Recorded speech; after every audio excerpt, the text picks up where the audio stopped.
ex-boyfriend na hindi daw siya tinitigilan kahit isang taon na daw silang hiwalay. Kung ano-ano pa rin daw, idol, yung mga chinachat sa kanya na bastos. Hindi makapag-move on itong si... Bitter pa, idol. Yan. Eva, ma'am. Okay, hindi makamove on tong inyong ex. Ewan ko po, sir. Okay. Hanggang ngayon, talagang hinahabol-habol pa rin kayo. Sobrang love na love siguro kayo nito, ma'am. Ano bang dahilan ng inyong paghiwalay? Matanong ko lamang po, madam. Kasi sir, bali, parang ayoko na sa kanya sir kasi gusto nga sir na palaging siya na lang ko. Yung bali nga, hindi niya gusto na may kahit barkada ko sir, bawal. Parang... Very possessive. Gusto niya yung attention mo ay para sa kanya lang at maraming mga bawal. Opo. Sobrang kinokontrol ka. Opo. Wala ka ng buhay niyan. Yung buhay mo sa kanya na lang. Kaya nga sir, nag-break ako kahit na magagalit yung mama ko. Sinabi mo ba sa kanya yan? Yan ba ipinaliwanag mo sa kanya ang dahilan kung bakit ayaw mo sa kanya sapagkat yung mga ugali niyang ganun hindi kaaya-aya para sa'yo? Marami naman sir, yung pagkahambog niya. Hambog? Mayabang siya? Opo. Hindi mo siya. Tapos, palagi na po ako pinapagkita sa mga kaibigan niya. Ayaw mo niyan, pinagmamayabang ka dahil maganda ka. Totoo naman talaga may itsura ka, ma'am. Di ba dapat ma-flatter ka? Kaysa naman ikaw ay kinakahiya niya. Kaya nga, sir. Ayaw mo yung pinagmamayabang ka sa mga kaibigan niya na, itong girlfriend ko maganda. Okay lang naman po, pero sobrang na po kasi parang gusto niya pumunta ako sa kanila, tapos magbabasketball siya, tapos para ipagmayabang niya ako sa mga kaibigan niya. Dinidisplay ka, sasama ka sa mga basketball, lahat. Okay. Well, parang sinasamba ka niya, ma'am, kung ganon. Siguro, sir.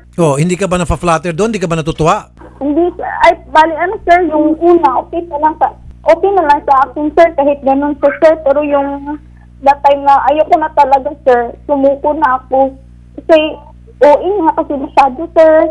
Kahit di lang ako makatype, makatawag. Okay. Sir Ian. Opo, sir. Okay. Itong si Ma'am Eva, narinig mo naman, ayaw niya sa'yo, pero kulit ka pa rin ng kulit. Baka makasuhan ka niyan. Ano ba ang dahilan? Ba't hindi ka pa makamove on? Sir, hindi naman ako ang makamove on. Siya nga yung palaging kumukulit sa akin. Tapos, binablock ko na siya. Tapos, pinagtangkaan pa yung buhay ko sa ex niya. Siya hindi makamove on. Ang sabi niya, Sir Ian, palagi mo siya dinidisplay. Ayaw niya yon. Sobrang display mo na sa kanya. Sa mga kaibigan mo, sa mga basketball game, palagi mo siya sinasama. Siyempre, sir, pag girlfriend mo, dapat proud ka. Dapat hindi yan kinakahiya. Approve. Ang galing mo, ha? Sir, totoo man talaga, sir. Proud talaga ako kasi naging shoot ako siya. Tama nga naman. Hindi mo siya kinakahiya. Bakit natin siya kinakahiya? Liligawan ba natin kung kinakahiya lang man siya? Tama na naman. Abay, ang galing-galing talaga nito si Sir. Pero ang siste, sabi ni Ma'am Eva, mukhang hindi niya ata like yung ganon, yung sobra-sobra na masyado ang atensyon na binibigay mo sa kanya. At ang gusto mo raw, ikaw na lang palagi ang center of her attention. Opo. Totoo ba yon? Opo, sir.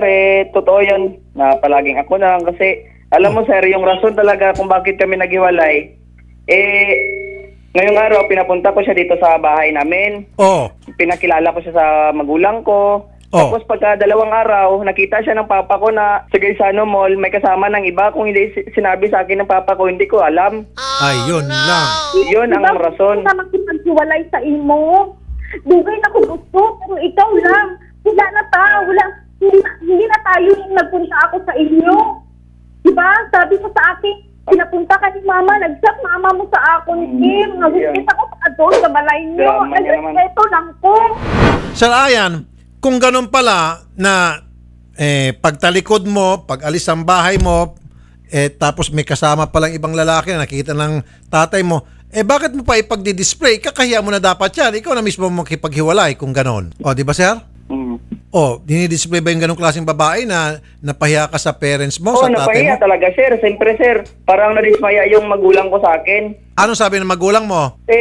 Bakit ko daw sineryoso yung babae? Kasi pag maglaro siya ng baseball, binibigyan ko pa nga ng alawan. Baseball? Tapos ngayon, pag nakita ng parents ko pa mismo kung na may kasama siyang iba, siyempre parang sinisi ako ng magulang ko ba? Oh, display pa more. Tuloy-tuloy display. Dapat di mo di-display na kung gano'n. Anyway, sir, pwede ba itigil mo na yung pagharas sa kanya kasi hinaras mo na raw siya? Hindi ko naman yan ginagawa, sir. Okay. May Hello, sir. screenshot game, ginabastos ko nimo. Sa feeling ko. Sakit Sir. ka kayo, Kim. Para ganito na lang. Iwasan na lang natin yan. Parang tigilan na. Tigilan na lang, gano'n na lang. Nakakaginaon sa Kim. 1 year na tawala. Paano makaintindi ka? 1 year na tayo wala. Sana maintindihan mo. Ma'am, may ba anong gusto mo mangyari? Sir, kasuwan ko sa below the belt na good card siya, sir. Anong mga ebidensya meron ka na below the belt na yung mga sinasabi niya sa'yo? Na ano, sir, may screenshot ako dyan, Saan? sir. Nasaan, ma'am? Oo. Sinend Hello, ko sa sir. iyo. Yan, sir. Wala, ma'am eh. Wala kayong sinend. Oo. Meron po. Meron pala, sabi. Parang ganun ni Shari. Shari, sayaw. Oh. Paano yung sabi mo? Wala. Lalabas pa lang ako. Sandali lang, sir. Hindi ko mahanap. Oh. Nandiyan pala sa yung ebidensya. Ito, sir. Oh. Saan yung mga below the belt na mga pinopost na libelos? Okay, tingnan natin ito. Ako Bisaya, nakakaintindi ako ng Bisaya. Twerk. Okay. Wala lang, miss na kita pa na mag-twerk. Wala lang may drive. Sana ikaw lang pinaka-the best na nagda-drive sa akin. Oh, walang masama dito. Ha? Ito pang pambabastos siya po sa akin. Wala naman pambabastos dito, ma'am. Ang gunang ginamin niya, sir, kung sabi, bali sa amon, sir, iba gunang ginamin niya. Violence naman na sa amon, sir, bali ng, para sa amon, sir, Okay, ito. Walay lami ka buwak. Hahaha. Walay lami, hindi masarap. Sir, ikaw ba nag-text nito, sir? Ikaw ba Noong una, sir, ako talaga, sir. Inamin ko talaga, Oh. ako talaga. Ba't ka nagte-text ng ganito? Wala lang, sir, parang ano na lang. Ano yung sabihin na walay lami ka buwak? Wala Hindi lang, na sir, parang... virgin, sir. Parang hindi na daw ako masarap kasi, hindi na daw ako virgin, sir, ganun. Okay. Tingnan ko kung libelous ito. Tawag mo sa Atty. Garrett. Sir, marami na po siyang sinabi sa akin. Sinabi niya po, sir, hindi daw ako makakatapos ng college, sir, kasi mabubuntis daw ako. Kasi ang alam ko lang daw kalandian. Hindi na daw ako dapat mag-aral. Kasi, Ma'am, yung lampong na meron ka ebidensya, yung iba ma'am na wala ka ebidensya na hindi nakapost, ma'am, hindi pwedeng gamitin yan bilang ebidensya sa korte. Okay? Kailangan ma'am yung mga post tulad nito, yung hindi ka na masarap dahil hindi ka virgin. Okay, kaya tatanungin ko pa kung ito ba ay libelous. Matanong ko lang ma'am, pasensya na ma'am ha, nakuha ka niya bang virgin o hindi na? hindi na po. Okay. So he's just stating a fact, which is totoo. Yun nga lang, dinugtungan niya na hindi na masarap. Pero sir, nung napunta po ako dun sa kanila, pinipilit niya po ako na makipag-chat po ako sa kanya kahit ayoko po. Ma'am, so far, ito po, pinadala mo sa amin, marami. Ang nakikita ko lang libelous kasi nakaintindi ako ng Bisaya. Dito lang sa Buwak, hindi ko naintindihan. Siguro malalim na Bisaya na to. Ito lang po nakita ko na medyo alanganin. Yung iba, ma'am, wala lang. Parang nakikipag-usap lang kayo. Mga twerk-twerk lang. Oh. Kasi sa akin, sir, big deal kasi para kasi sa mga Ilonggo, sir. Ilonggo kasi ako, sir. Parang big deal na kasi sa amin lahat ng mga sinasabi na ganyan, sir. Alam mo ito, pamina twerk, wala lami mo drive. So, ibig sabihin, parang hindi masarap ang pag-twerk mo. So, wala ako nakikita masama. Twerk, di ba yung parang sayaw? Magandang hapon, Atty. Garrett. Hello, sir. Atty. Garrett, okay. Unique to, katanungan. Yes, sir. Na kung pwede ba itong maiakyat sa piskalya o madala sa piskalya. Nag-aaway itong si boyfriend sa si girlfriend. Ex na actually sila. Yes, Now, sumasama ang loob ni girlfriend dahil daw sa isang para sa kanya below the belt. Dito kasi sa exchange of messages nila, isa lang ang nakita ko rito na pwede kong i-refer sa'yo dahil yung iba, maski na hindi ko na-refer, maliwanag pa sikat ng araw, hindi to libelous. Yung bang sinabi na hindi ka na masarap sapagkat hindi ka na virgin. Okay. Ngayon, Yes, nung tinanong ko si babae, virgin ka pa ba nung nakuha ni sir? Hindi na raw. Yes, sir. So, yung pagsabi niya, ulitin ko, hindi ka na masarap dahil hindi ka na virgin. Libelous ba yun? Actually, maganyang cases, sir, if we want to push it, yes, pwede natin siyang makonsider as libelous. Kasi, tandaan, malaking factor yung gravity ng mga salitang sinabi mo or kumbaga yung epekto niya dun sa tao. We can see naman kasi na medyo murang edad pa yung babae and wait lang, sir. This is a personal message lang. Hindi siya pinost as a status. O personal message, Atty. Garrett? Ayun, sir. Hindi po ito magiging libelous dahil an important part of libel is making it public. Silang dalawa lang nagme-message sa isa't isa. Yes, sir. Hindi po ito ay mako-consider as libelous. Rather, mako-consider lang po natin to as ang tinatawag natin unjust vexation, Sir Rafi. Unjust vexation. Yes, sir. It's still a crime, definitely. But hindi po siya kasing bigat ng libel. In fact, ang unjust vexation is usually punished lang by fine. Okay. Ito pa isa. Ito. Medyo, medyo malapit-lapit siguro to sa libel. Bawa, hindi to private message. Yung bang, hindi ka magaling magsayaw ng twerk. Parang ganon. Yes, sir. Yung mga ganyang messages naman, it's not totally offensive. So baka mapasok lang siya as, again, unjust vexation kahit po i-publish natin siya. Kasi ako pwede ko sabihin, halimbawa, Shari, hindi ka magaling sumayaw. Or anybody Yes, sir, can tell me, sumasayaw ako dati, yung sa Idol in Action, meron parang sabi, wag ka na lang sumayaw, Sir Rafi, kasi ang pangit mong sumayaw. Ayun nga, sir. Totoo naman talaga. So, kailangan po natin isipin na yun nga po, minsan masakit ang mga salita pero it's not so heavy to be libel. Kunyari, itong hindi ka magaling sumayaw, it might just be an expression of an opinion, sir. Maliban na lang kung paulit-ulit niyang sinasabi na talagang, kumbaga, senseless bashing na lang, doon po siya magiging unjust vexation or libel. okay, salamat, Tony Garrett. No problem, sir. Okay. Ma'am Eva, magbatiin na lang kayo ni Sir. Baka pwedeng mag-usap na lang kayo kasi magdidemandahan kayo. Mababaw naman tong kaso nyo, unjust vexation.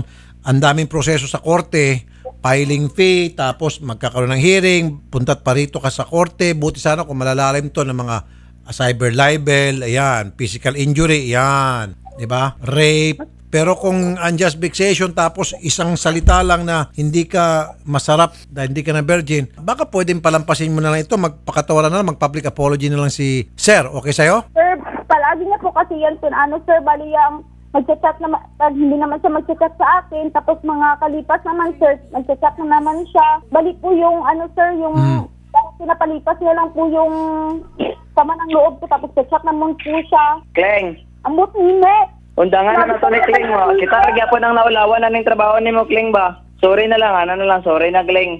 Ayan. Kleng, sorry na, di na to wala na tayo pakialamay.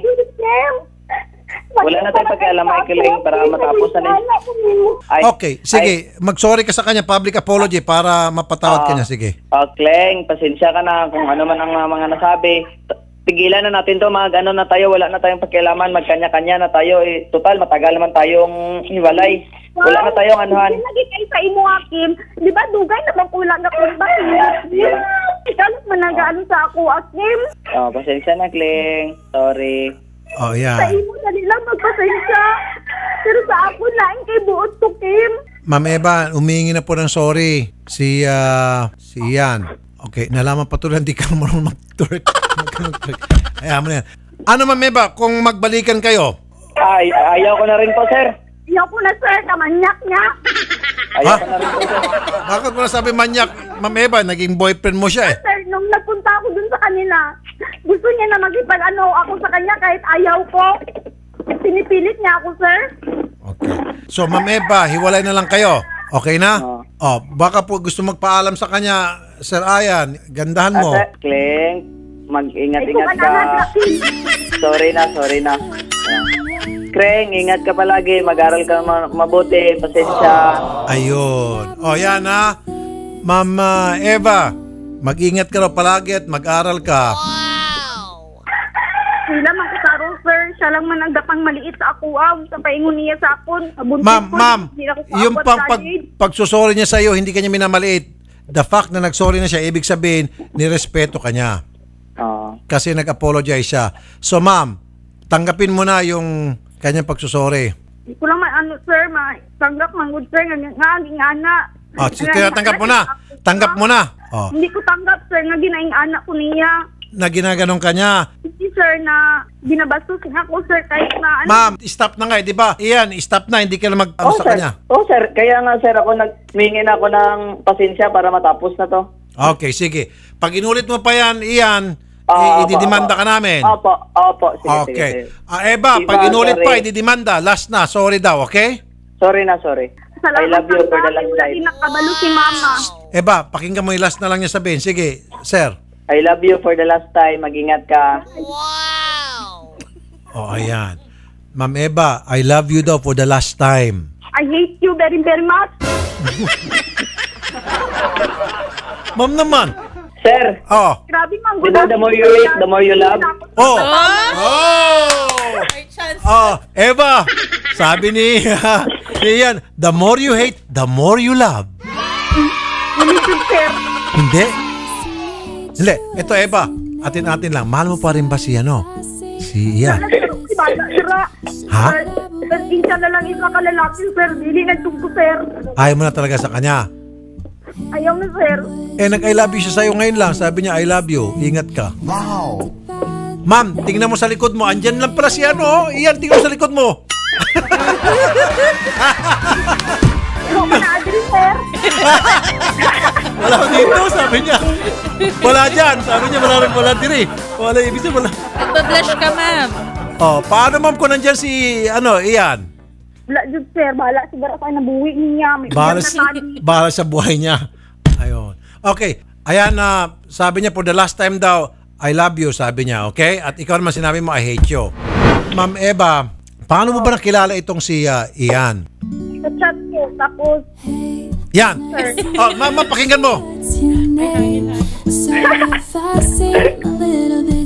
Oh. Oh. All.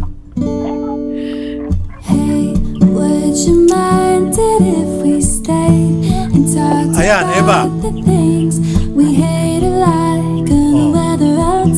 Oh. Maybe sipping on something sweet in a little cafe in the heart of Paris. Oh, oh, oh, oh. Ayun.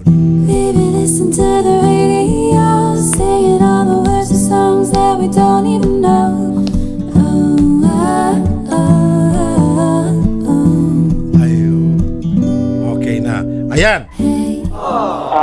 Ayan, Eva, yun ay pinatugtog para sa iyo ni Ian. Wow!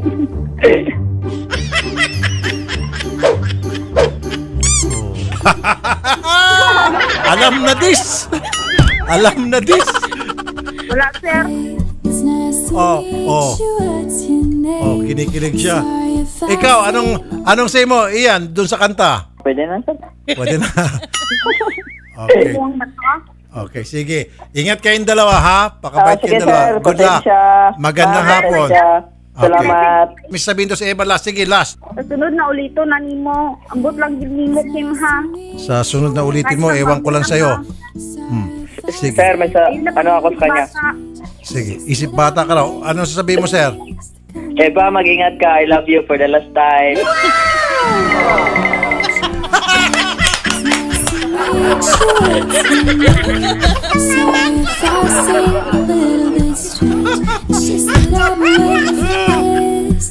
Ano ba itong mga millennial na ito?